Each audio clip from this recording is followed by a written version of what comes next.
the old struggle endures.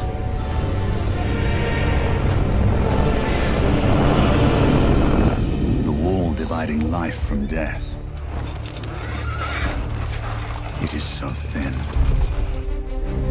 So The Order 1886 is an action shooter, third-person action shooter for the PlayStation 4, exclusively coming for the PlayStation 4 in 2014. It's sort of interesting to learn that it's actually a single-player game. The way the branding reinforced these four characters, I was of the impression it would be like some sort of like Borderlands type title, but we can just go into more detail as to how you have this focus on actually making a single-player game with an ensemble cast. Approaching this game from a single-player point of view was important to us because of the IP, because of how we wanted to relate to the player, and seeing this whole game through Galahad's eyes was the way that we thought would be best to introduce people to a world that we had imagined and built, although it is a historical fiction.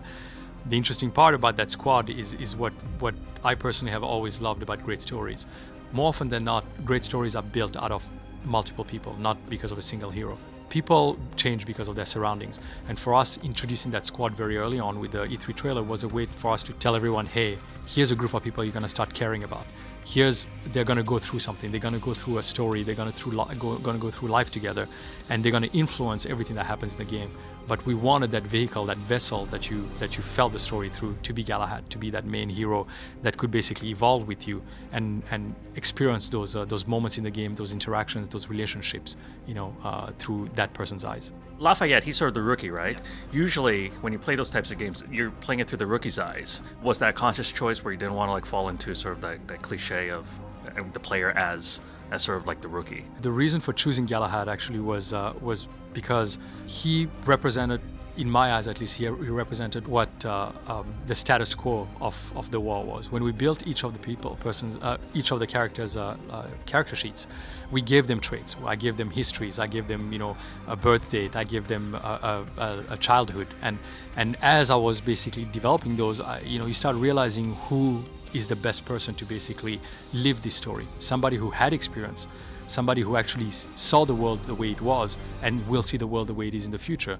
Of course, Lafayette is a rookie. It would have been the easiest way to potentially portray all of this, but I think Lafayette would have too many questions. Lafayette as a rookie would have more questions than the story would build.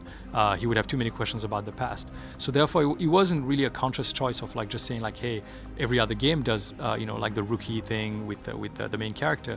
It was more a question of for me to satisfy the story beats that existed before the story of 1886, of the Order 1886, and give enough history to him that I could, kind of change his path and basically take him on a journey that mattered to him because he had a past and not because he was a blank slate. Without spoiling anything, how deep do you go into that lore? So the Arthurian lore that we built into the game goes far deeper than just carrying a name. Sir Galahad, Sir Percival.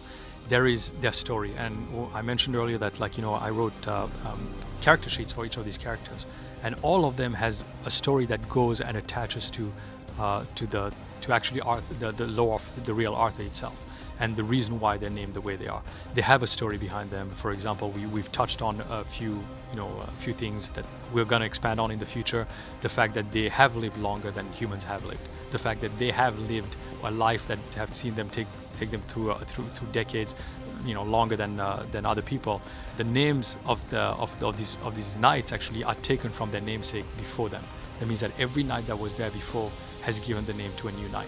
So Sir Galahad is not Sir Galahad just because he is. He's because Sir Galahad is the name that he took after a long time ago the original Sir Galahad was gone. And I think that's just part of it, and there's more lore that we're going to bring into play with the Arthurian legends and with other things as well that we're slowly infusing. But again, we're being very careful to not be a mashup, to be too many things. We're very specific about the things that will stick and not stick, but there's definitely going to be more story behind each of these characters and hopefully things that you'll find out in the game.